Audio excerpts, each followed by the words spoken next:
Salut les mecs. Alors aujourd'hui, on va parler, oui, d'un phénomène que je trouve assez fascinant. On va parler de ces œuvres que plein de gens qualifient comme étant progressistes, comme étant woke entre guillemets, alors qu'en réalité, quand on regarde, oui, ce que ces œuvres racontent vraiment, leur message profond, bah oui, ces mêmes fictions sont souvent beaucoup plus conservatrices qu'elles en ont l'air, parce qu'il y a une énorme différence entre l'esthétique d'une œuvre et son message profond. Je veux dire, tu peux mettre des personnages LGBT, des héroïnes fortes, des girl boss, des slogans anti-système et des rebelles en cuir qui parlent de liberté sous la pluie, mais malgré tout, tu peux tout de même raconter à travers tout ça une histoire qui, au fond, défend complètement le statu quo et au final, assez conservatrice. Et c'est ça qui est intéressant. Il y a beaucoup de films, des séries ou même des jeux vidéo qui aujourd'hui, et depuis plus d'une décennie, sont accusés d'être ultra progressistes, simplement parce qu'ils utilisent, oui, certains codes modernes, de la diversité, du féminisme, critique des élites, bon, vous connaissez le bail, mais quand tu grattes un peu le vernis, parfois tu te rends compte que le discours derrière tout ça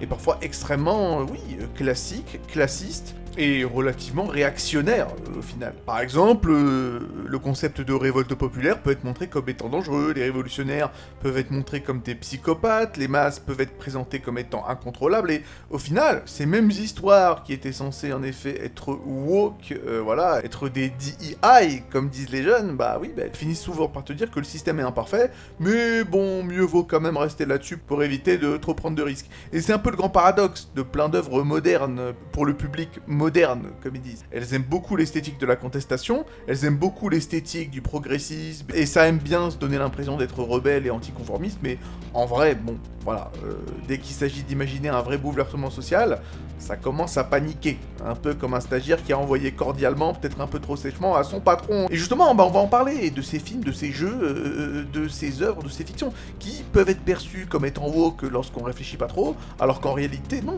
leurs messages sont parfois beaucoup plus conservateurs que ceux de leurs propres détracteurs. Mais avant de commencer, les gars, si vous voulez soutenir la chaîne et m'encourager, surtout que je poste tous les jours comme vous le savez, abonnez-vous, mettez la cloche, likez la vidéo, objectif 100K avant la fin de l'année, parce qu'on y est presque, je compte sur vous, il faut mettre la fameuse Daronne à l'abri, et le fameux Yaji Baby à l'abri. Alors sans plus attendre, c'est parti. Bon, on va commencer avec Arcane, parce que là, c'est vraiment le summum du vernis social cool, entre guillemets, et c'est pour moi le meilleur exemple pour commencer cette vidéo et cette liste, afin que vous puissiez vraiment comprendre là où je veux en venir. Parce que, pour ceux qui n'ont pas vu la série, sortie en 2021, en plus, attention, c'est tout de même Fortiche Studio, un studio français qui a produit cette série qui visuellement est absolument magnifique, donc Cocorico, ou peut-être pas tant Cocorico que ça, mais bref, on va en parler.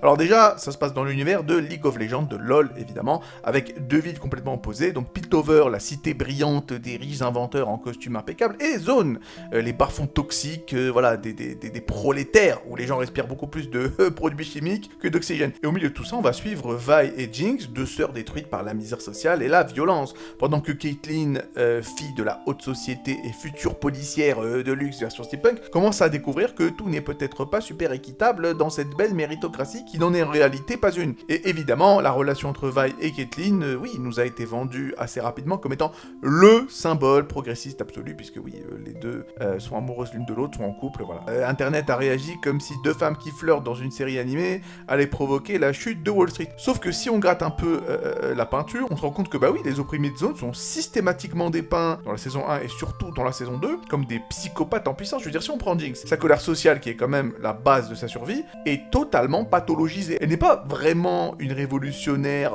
avec, des griefs sociaux à faire valoir, c'est surtout une folle alliée, et en face, les flics de Piltover et l'élite sont mis un peu, sur un pied d'égalité morale avec ceux qu'ils exploitent. Et on finit par nous dire dans la saison 2 que la violence des pauvres est tout aussi grave, sinon pire, que l'oppression systémique des riches qui subissent. C'est le fameux, entre guillemets, les deux côtés ont tort. Sauf que l'un des deux côtés, il crève de faim, pendant que l'autre, il boit du thé dans des tasses en porcelaine en discutant d'éthique autour d'une table qui coûte le PIB du Limousin. Et au final, la romance lesbienne entre Vi et Caitlyn, ça sert surtout d'amortisseur émotionnel pour nous faire avaler une pilule qui est, somme toute, assez réactionnaire. C'est-à-dire que la révolte populaire, c'est le chaos, et le chaos, c'est mal. Voilà, et c'est comme ça. Tout simplement.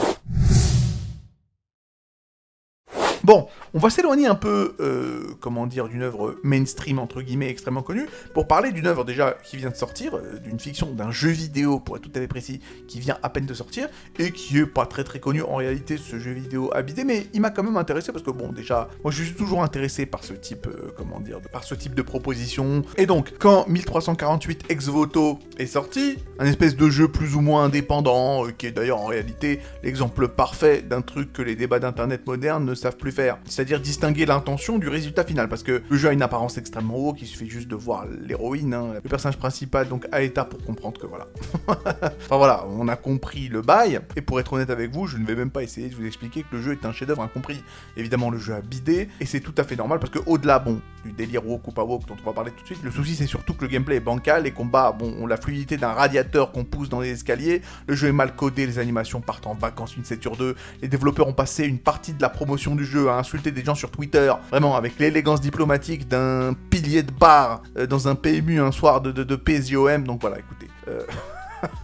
c'est vraiment des schlags, et le jeu est pas fou. Je l'ai terminé vraiment par acquis de conscience, mais bon, j'y aurais pas joué, ça aurait été mieux. Mais le souci c'est que derrière ce Galaxy Walk se cache une histoire plutôt conservatrice, de façon assez marrante. Donc bref, revenons au début. Alors, petit résumé rapide pour que personne soit perdu. Le jeu se déroule en 1348, en Italie, en pleine peste noire, dans une espèce de région rurale ravagée par la maladie, les pillages et les fanatiques religieux. Et donc on suit notre cher protagoniste, Aeta, avec sa magnifique coupe au bol, une jeune noble qui rêve de devenir chevalière errante et qui entretient une espèce de relation un peu romantique, même si c'est jamais explicitement dit, avec Bianca, une jeune femme d'origine modeste, destinée au couvent pour échapper à une vie sans avenir. Sauf qu'un jour, leur village est attaqué par des brigands profitant du chaos de l'épidémie, Bianca disparaît pendant le massacre, et Aeta ne retrouve qu'un ex-voto, donc la relique religieuse symbolique appartenant à Bianca.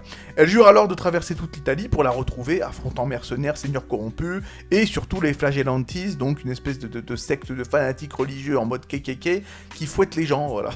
Qui fouette les gens. Bon, écoutez, c'est un projet professionnel comme un autre. Et évidemment, vous l'aurez compris, je l'ai déjà dit, dès l'annonce du jeu, Internet a sorti la rengaine habituelle, voilà. Go woke, go broke, avec une femme chevalière, romance lesbienne, Moyen-Âge oppressant, héroïne qui défie les normes sociales, et pour certains mecs sur YouTube, bon, voilà, écoutez, c'était déjà l'apocalypse civilisationnel, voilà. Les gars ont vu une coupe de cheveux un peu courte et ont réagi comme si Netflix allait débarquer chez eux pour remplacer leur barbecue par un atelier d'écriture inclusive. Et il est vrai que oui, le jeu est devenu broke, il me semble. Il a très peu vendu d'exemplaires, il me semble que je suis en effet le seul gars à avoir acheté le jeu en France. Enfin bref, oui, clairement, ça a go broke. Mais au final, quand tu regardes son fond idéologique, c'est pas si progressiste que ça, et je vais vous expliquer ça de façon très très claire, parce que là, depuis tout à l'heure, je vous dis ça sans vous donner d'exemple. Bon, cessons de jacter, mettons les pieds dans le plat. Alors déjà, Aeta est profondément chrétienne, c'est-à-dire que c'est pas une chrétienne façon symbolique pour faire joli dans le décor. Non, non, le jeu insiste constamment là-dessus. Là, on n'est pas dans du Reddit athéiste, on n'est pas dans de l'athée de Reddit.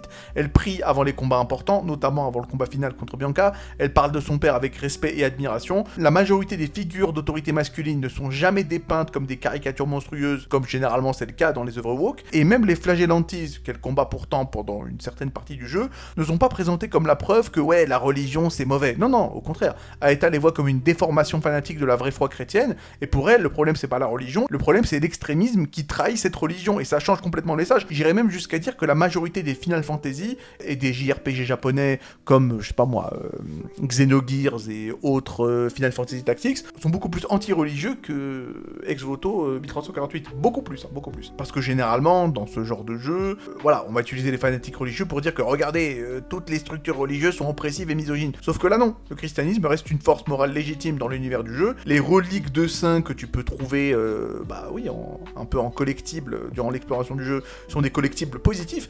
À chaque fois que tu en ramasses un, Aeta fait des commentaires respectueux ou admiratifs dessus. On est vraiment très loin du cliché de la gay pride contre les obscurantistes religieux chrétiens. Et même après l'arc des flagellantis, bah Aeta est juste après recueilli par un vieux monsieur qui devient presque une figure de père spirituel bienveillant pour elle. Et encore une fois, les figures masculines d'autorité ne sont pas diabolisées dans le jeu. Et puis surtout, il y a le twist central du jeu. Bianca n'est pas une victime passive finalement, puisque, attention au coup de théâtre, depuis le début, elle collaborait avec les brigands. Elle a participé directement ou indirectement, c'est assez flou, à l'attaque du village pour échapper définitivement à son destin au couvent et faire s'effondrer l'ordre social et religieux, et qu'elle qu'elle déteste en Italie. Donc au final, la figure la plus libérée, la plus anti-structure patriarcale, la meuf la plus rebelle, anti-patriarcat, elle est littéralement l'antagoniste principal du récit. Et c'est assez fascinant parce que en pratique, le jeu transforme la meuf lesbienne révolutionnaire en menace pour l'équilibre collectif. Bianca incarne le refus total des structures, des traditions et des devoirs, et le récit du jeu associe constamment cette logique au chaos, au mal, et à la destruction et au sang.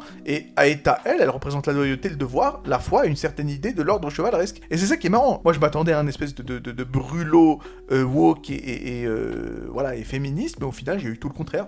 C'est un peu con quand même, c'est bizarre. Et donc, en résumé, 1348 ex voto joue sur tous les codes modernes du progressisme esthétique, avec la chevalière, voilà, avec sa coupe un peu butch, comme disent les Américains, romance lesbienne, oppression religieuse médiévale, mais ça finit par défendre le statu quo. Et oui, le statu quo qui est extrêmement traditionnel, c'est-à-dire que le désir de liberté de Bianca est compréhensible, mais il est considéré comme étant finalement très négatif. Et d'ailleurs, à la fin du jeu, ça termine avec Aeta qui abat, même si on le voit pas, mais on comprend, Bianca, quoi. Et c'est ça qui me fait un peu rire avec beaucoup de critiques anti-woke modernes de ces derniers temps sur YouTube et tout, c'est-à-dire que la plupart de ces gars-là regardent uniquement la peinture extérieure de ces œuvres-là. Ils peuvent voir, deux femmes, une coupe undercut et une épée, c'est bon, ils commencent directement à parler de propagande anti-civilisation occidentale, comme un oncle bourré à Noël qui vient de découvrir Facebook. Alors qu'en réalité, certains de ces récits, justement, comme les deux dont je viens de vous parler, c'est-à-dire Arcane et Ex Voto, ils peuvent effectivement vouloir être subversifs, mais accidentellement produire un récit où la rébellion individuelle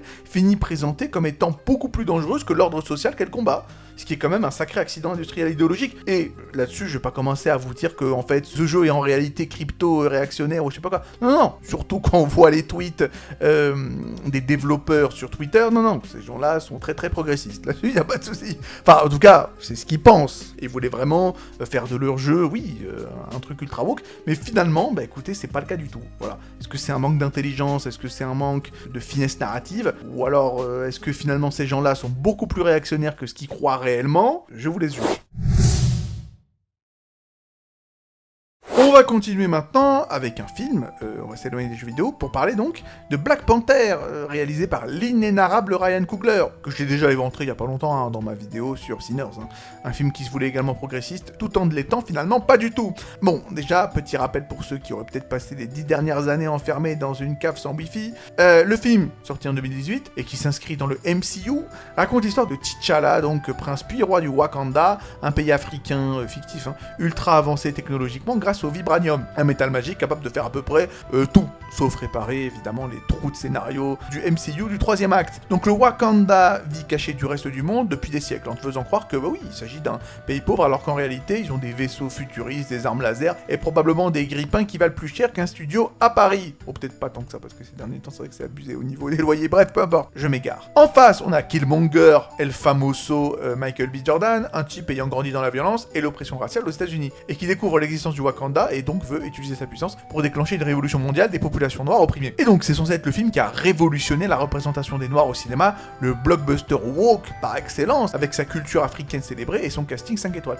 Mais si on regarde de plus près, le discours de ce film est d'un conservatisme, de la même manière que Sinners, qui ferait passer une réunion de copropriété pour une insurrection marxiste. Je veux dire, on a Killmonger d'un côté, donc le méchant qui a un plan assez simple, armer les noirs opprimés à travers le monde pour renverser leurs colonisateurs. C'est un discours panafricain révolutionnaire pur jus. Et de l'autre, on a T'Challa, notre héros, qui dirige une monarchie isolationniste, ultra technologique, qui regarde le reste de l'Afrique se faire piller depuis des siècles sans lever le petit doigt. Et la morale du film, c'est que Killmonger, c'est un monstre et c'est un méchant pas beau, parce qu'il veut changer les choses trop vite et trop violemment, alors que T'Challa, lui, c'est le gentil qui finit, par ouvrir un centre social à Auckland, après avoir bien vérifié que ses privilèges de roi étaient bien intacts.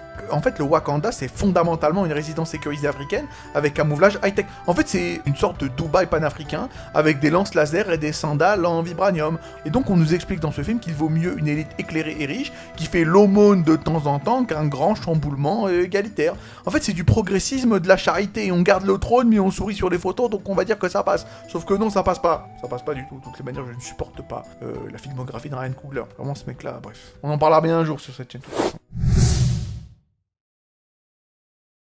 Bon, on enchaîne avec la série des Hunger Games de Suzanne Collins, qui a été adaptée au cinéma, comme chacun sait, avec cette chère Jennifer Lawrence. D'ailleurs, j'ai déjà détruit cette saga dans une vidéo que j'ai sortie il y a un certain temps, donc n'hésitez pas à aller jeter un œil. En tout cas, c'est une série dans laquelle on nous vend la lutte des classes en mode survie, et pour ceux qui n'ont jamais lu ou jamais vu ça, oui, c'est une saga qui se passe dans un futur dystopique où une immense capitale ultra riche, nommée le Capitole, domine plusieurs districts pauvres qu'elle exploite comme des colonies. Et pour bien rappeler qui commande chaque année, des adolescents sont tirés au sort pour s'entretuer à la télévision dans une espèce de télé-réalité sadique sponsorisée par des gens coiffés comme des lampes Ikea sous ecstasy. Et donc on a Katniss Everdeen, voilà, la très charmante d'ailleurs, là-dessus y a pas de souci, Jennifer Lawrence, qui devient malgré elle le symbole de la révolte, après avoir défié publiquement les règles du jeu, et toute la saga tourne autour de l'idée d'un soulèvement populaire contre une élite monstrueuse. C'est donc le district pauvre contre le Capitole, décadent, ça sent la barricade, ça sent le chant des partisans. Sauf que, pas tant que ça, parce que la conclusion de la saga nous dit exactement et vraiment l'inverse.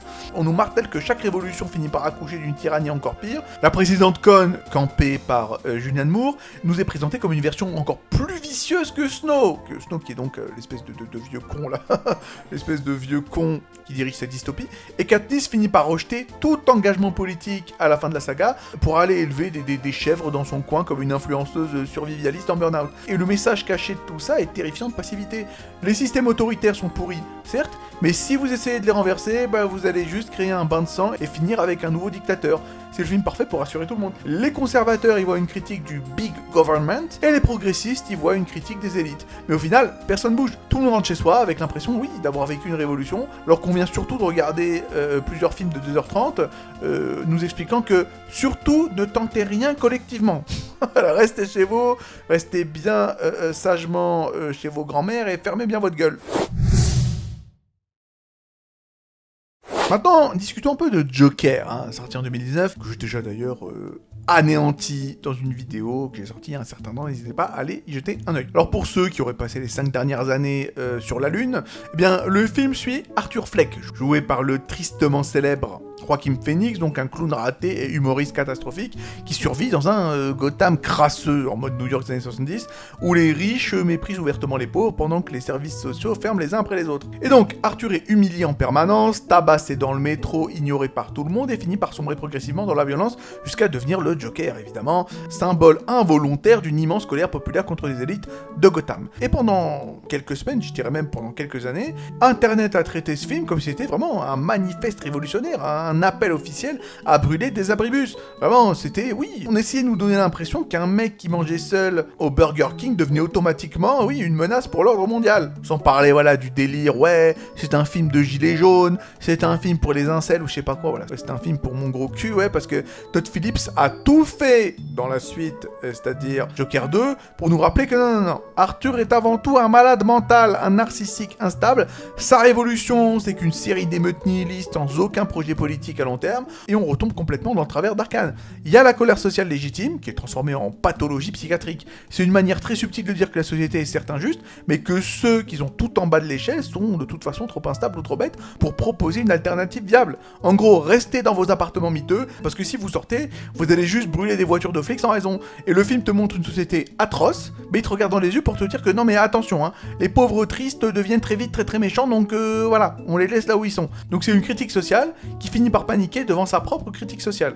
Franchement, c'est du propre. Merci Todd Phillips et va te faire foutre. Bon, là, vous l'aurez deviné, on s'éloigne de plus en plus d'œuvres woke, gauchistes, pour arriver donc à des œuvres qui, certes ne sont pas woke, mais qui quand même, bon, essaient d'être sociales et subversives, mais qui finalement ne le sont pas. Donc ça sert à rien dans les commentaires de me dire non mais le Joker à la base c'est pas woke. Oui bon d'accord, j'ai compris, mais vous avez saisi le délire. Bon allez, vous savez quoi, on va réparer ça, et on va passer sur Zootopie, qui peut être quand même plus ou moins considéré comme étant extrêmement progressiste.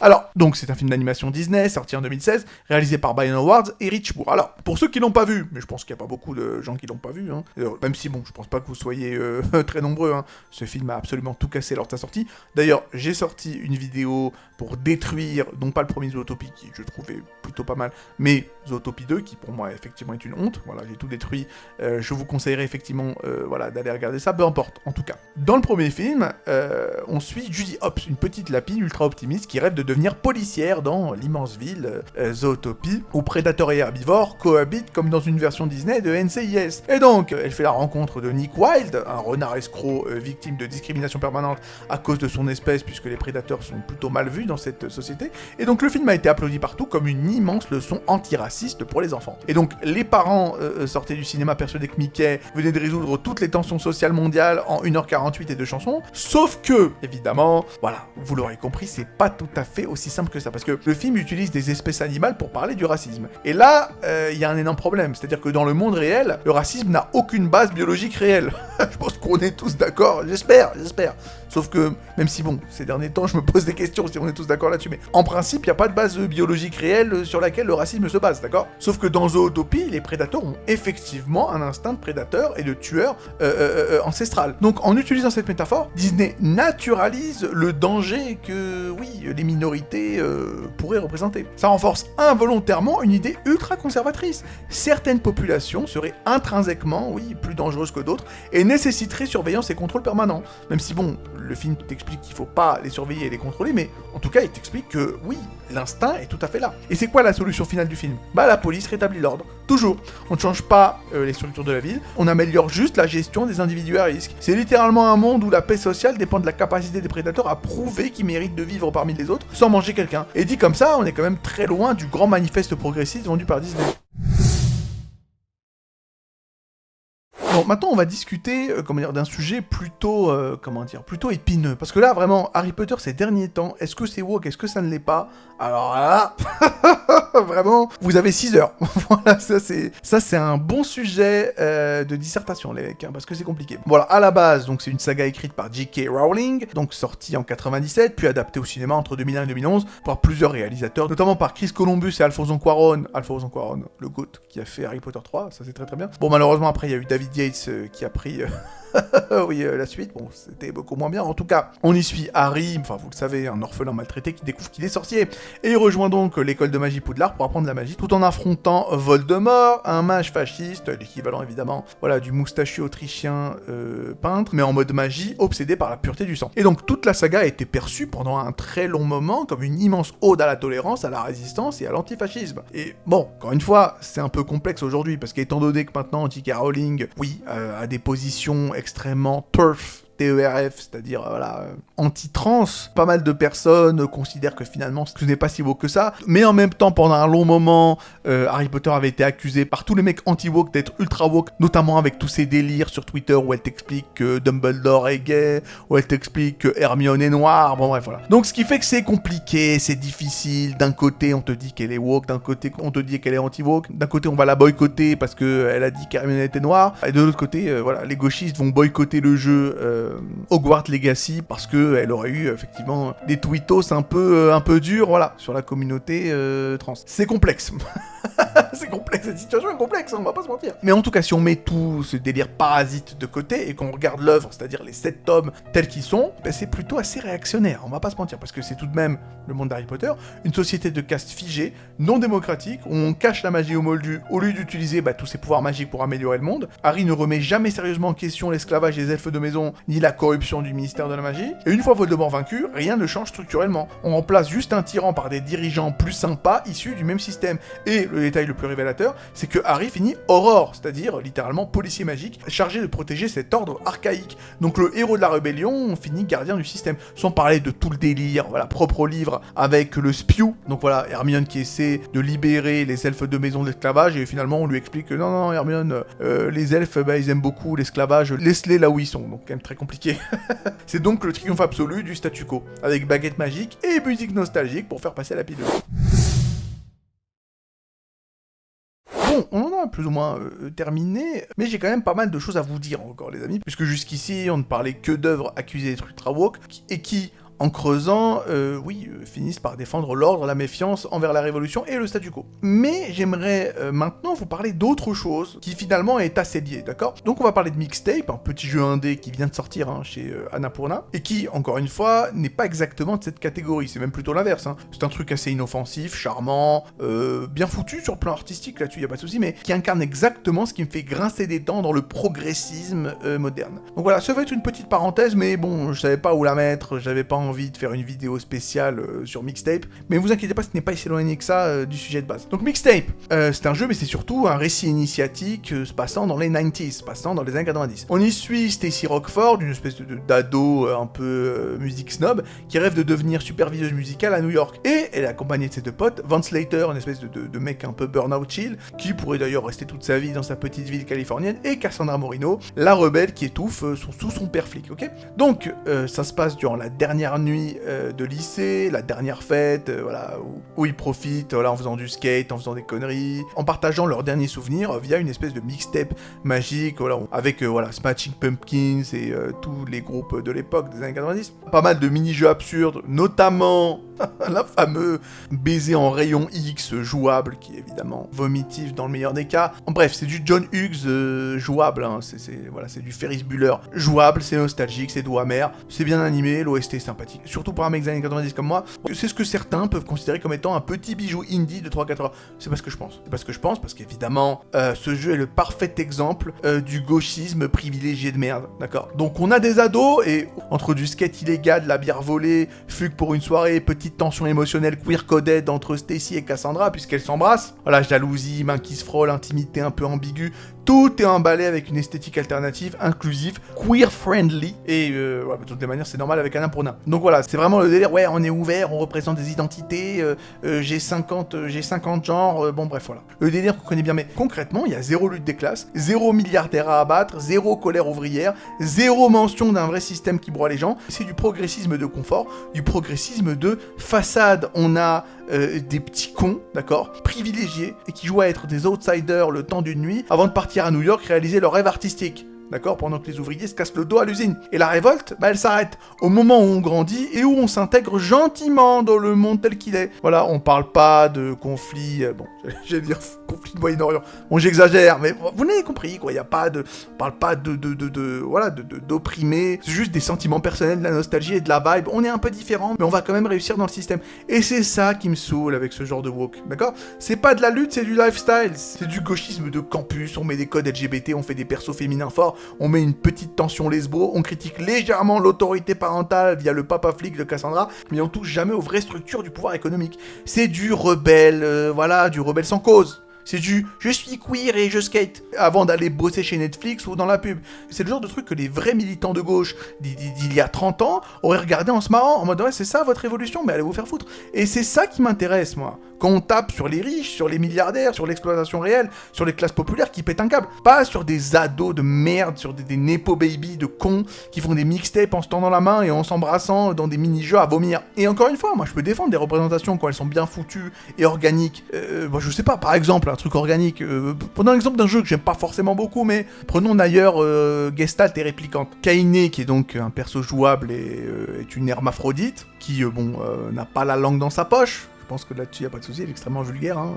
Voilà. Elle dit plus de gros mots qu'elle ne respire. Et Emile, il est gay, il me semble, il est gay. Et pourtant, ça casse les couilles à personne, tout simplement parce que c'est organique. On va pas dire, ouais, regardez, je suis gay. Non, c'est juste qu'il l'est, et puis c'est tout. On te casse pas les reins avec ça. Bref, tout ça, c'est de la connerie, je voulais en parler. Cela étant dit, voilà, je vais permettre d'ouvrir une parenthèse dans cette parenthèse. Ce que je viens de dire, là, tout ce que je viens de dire, je tiens juste à faire remarquer que je ne prends aucun risque. Je ne prends aucun risque. Dire ce que je viens de dire sur les méchants gauchistes, je sais pas quoi, ce n'est pas un risque du tout. Ça l'aurait été si j'avais sorti cette vidéo en 2015, mais en 2026, faire ce que je viens de faire, c'est-à-dire critiquer le woke, ce n'est plus subversif du tout, et j'aimerais quand même qu'on se le dise. J'aimerais quand même qu'on se le dise, tout simplement, parce que, encore une fois, en 2010-2015, ouais, dire ce que je viens de dire maintenant, ça te donnait, oui, l'aura d'un pirate du web. T'osais dire que certains jeux ou certains films poussaient un peu trop fort sur la case diversité obligatoire ou LGBT, je sais pas quoi, et oui, c'était vrai, à l'époque, c'était complètement irrespirable, d'accord. T'avais quasiment l'impression que le FBI allait débarquer chez toi pour te coller une étiquette problématique sur le front. C'était risqué à l'époque, ça sentait le soufre, et Twitter pouvait effectivement te cancel en 4K. Sauf qu'aujourd'hui, c'est pas le cas, à un moment donné, faut aussi le dire, quoi. Critiquer le woke en 2026, contrairement à ce que certains veulent nous faire croire, c'est devenu la position la plus banale et la plus mainstream, la plus tout le monde est d'accord avec ce que tu dis, entre guillemets, dans l'internet. Même Mamie Josette, qui regarde des TikTok de chats, sait ce que ça veut dire, et sait que ça fout le seum. Le délire des vidéos, ouais, Disney allait trop loin, Brie Larson casse les couilles. C'est bon, les gars, on est tous d'accord. Et le public ne s'y trompe pas. Reprenons encore l'exemple de Mixtape. Donc IGN lui a filé un 10 sur 10. Kotaku a pleuré de joie, et tout le monde parle de petits bijoux queer nostalgiques, d'accord? Donc tu dis, ok, bon, alors Yaji, ferme ta gueule, tu vois bien que, bon, ça reste mainstream. Mais en fait, pas tant que ça, parce que le jeu se fait pourrir au moment où je vous parle sur Steam et partout ailleurs. Les gens, le public, en a ras-le-bol de ce progressisme de confort, ils voient clair et c'est très bien. Mais tout le monde est d'accord là-dessus. Ce n'est pas être un rebelle de le dire. Autre exemple tout frais, et c'est magnifique.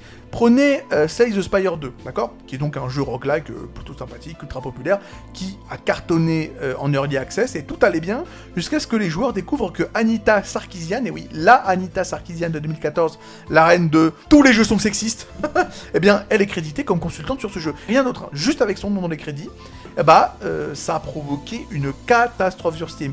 Review bomb massif sur Steam et sur toutes les autres plateformes. Des milliers de reviews négatives qui disent qu'ils regrettent leur achat, que ouais, j'aurais jamais acheté si j'avais su qu'elle avait travaillé dessus. Des demandes de refund en masse. La page Steam est devenue une zone de guerre. Le post X qui a lancé l'affaire a fait plus de 4 millions de vues en à peine un jour. Les gens savent, ils votent avec leur portefeuille et c'est ça la réalité de 2026. Le public est largement d'accord, c'est plus un avis de niche. Est-ce qu'on peut juste le dire? C'est le consensus silencieux. Et c'est là que ça me fait rire. Dans les commentaires, attention, dans les commentaires de mes vidéos, où j'entends encore des gars dire « Ouais, attention, on vit dans un monde où la culture, les médias et les arts doivent être socialistes, doivent être de gauche, nanani. » Arrêtez les gars, arrêtez. On n'est plus en 2010 les frères, on n'est plus en 2015, arrêtez de nous prendre pour des cons. Parce que la dernière fois que j'ai checké, bon, on a quand même Elon Musk, oui, l'homme qui fait des salutations durant les discours politiques. Il possède X, quand même, ex-Twitter, il influence des millions de personnes tous les jours, il balance des vérités qui feraient vomir n'importe quel rédacteur en chef de Libé.